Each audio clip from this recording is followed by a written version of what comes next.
All right, everybody, welcome back for another episode of Hunt More Official. Today's episode is going to be a great one. I have found a really big buck, and we're going to talk about him. I'm going to show him to you towards the end of this video. But first, I want to say congratulations to our first John Boy Billy Award winner right down here. Great comment that they left last week, and it's going to kind of lead us into the beginning of this video. We're going to talk to you real quick about a product, Antler Boost. We've been feeding this all summer long to our deer, basically on all the properties that we're hunting here in Georgia and in Alabama. And out of all the supplemental feed that I have used personally, my deer absolutely smash this stuff. Something I love the most about it is that it's all natural, whole grain supplemental feed. There's really nothing extra added into it. It's corn, roasted soybeans, roasted peanuts. It's got some peanut dust in it, and it smells like heaven. But something that excites me the most about this product is that it makes your deer healthier, especially your does. Your does are going to be the first ones that have any effect on those bucks. Once those bucks are born, if they don't have the proper nutrition from that doe,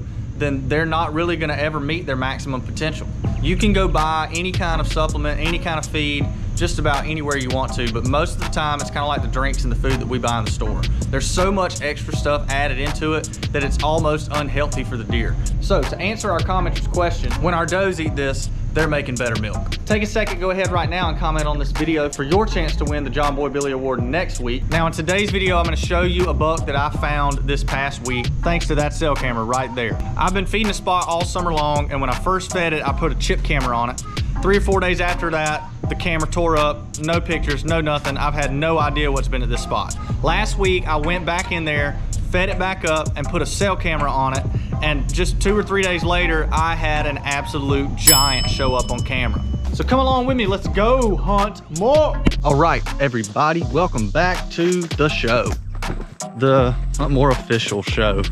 And I'm out here in the thick of it today, going to take down a lock on because I am completely jumping ship in regards to the buck that I'm targeting now. Wishbone is just the hardest thing to find and is almost unhuntable at this moment due to the fact that I can't find him in daylight. I think I would do myself more harm than good trying to, snoop around and keep moving cameras around. I'm in the right spots as far as where my cameras are at. I kind of know how I'm gonna hunt him as the season progresses towards, November, December. But right now, I have been taken by surprise, I guess you could say.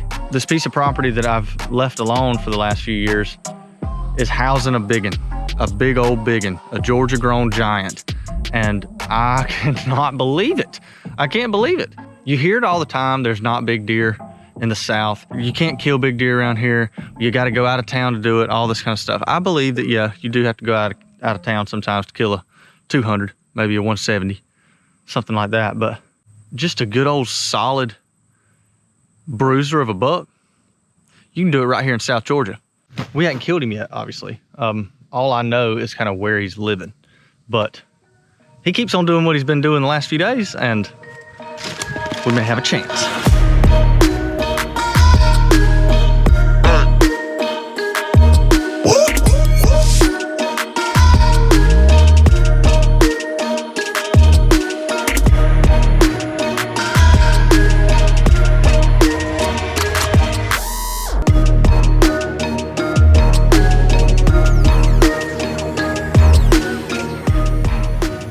Fancy Dr. Pepper and some good old South Georgia boiled peanuts, man. Can't go wrong after sweating all your hair off out there.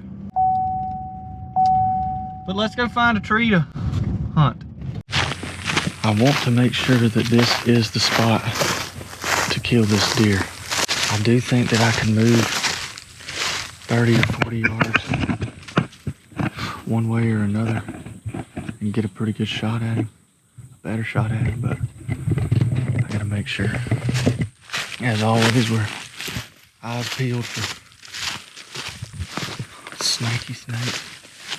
They could be coming around here. I just walked through a spot, so I got pictures of this big deer. I got pictures of this buck the other day. Can't remember if it was morning or night. That looks like him this morning. Like he's walking right out of that trail. Coming right down the creek drain. Coming straight up to it. Right through here. This could be the spot, like I was saying, this could be the spot to kill him. We may have to move some corn around. For example, we're feeding right there right now. We may have to move it to a different spot. But all we really need is the right tree, so that's what I'm looking for right this second. I poured this bag of Antler Boost out on Monday, 50-pound bag. Wiped out. Wiped out. So if you ain't feeding Antler Boost, I don't know what you're doing.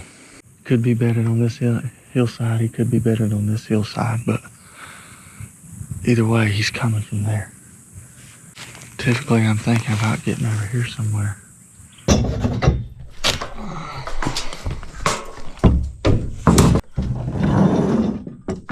There's ants all over my lock on right here too, so that's gonna be fun if I don't remember to kill those. Okay.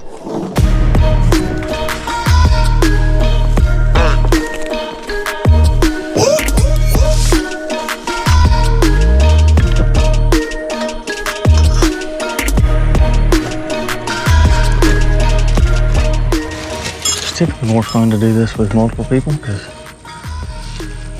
you got somebody to pass things up the line.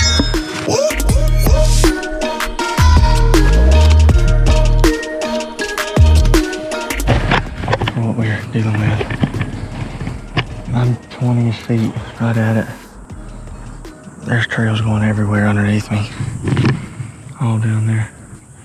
The big main trail comes out of that creek drain, feeds up to that corn pile right there, and then goes down this fence line, kind of right through there, out that direction, crossing one of the main roads that runs through the middle.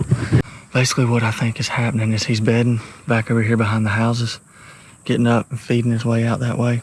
I'm not real sure which direction he goes, left or right, once he gets out of here, but that really doesn't matter to me. As long as we can catch him right here. I mean, that's a 25-yard shot right there. That'll work. That'll work.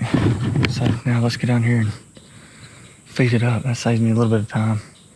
That wouldn't hurt to find us a way in and out of here that's not walking the same trail. I really don't want to walk the same trail the deer's gonna walk. Turns out I believe I am gonna move the corn. I think that it's too wide open right to where I'm feeding them right now, so I'm probably gonna move it over here somewhere. I can kind of at that point hide the deer kind of behind all this stuff here. I mean, I could shoot him before he ever gets here. And if he's standing there feeding, I could shoot him on his way out. If I needed to, I can trim a limb or two right here on the way to the corn, maybe right through here. So I had at least one shot to the corn pile. So let's say I fed it right here somewhere. I need that camera to be in a better spot.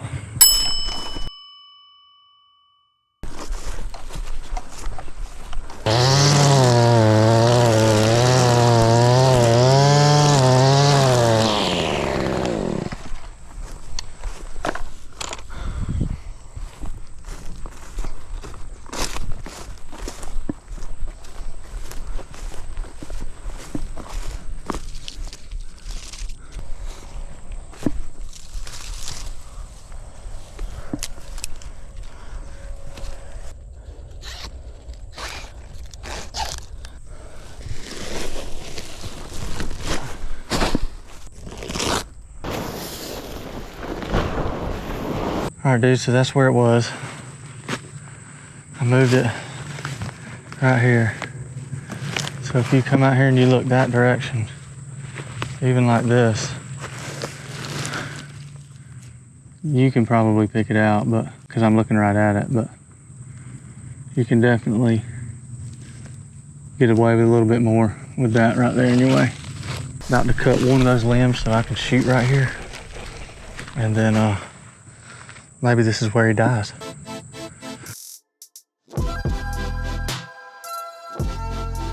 This is about what it's gonna feel like come opening day. I hope y'all are out there sweating in the heat. If you're afraid to do this right here, I don't really wish you too much luck. This is where it pays off. Being prepared beforehand. Do it.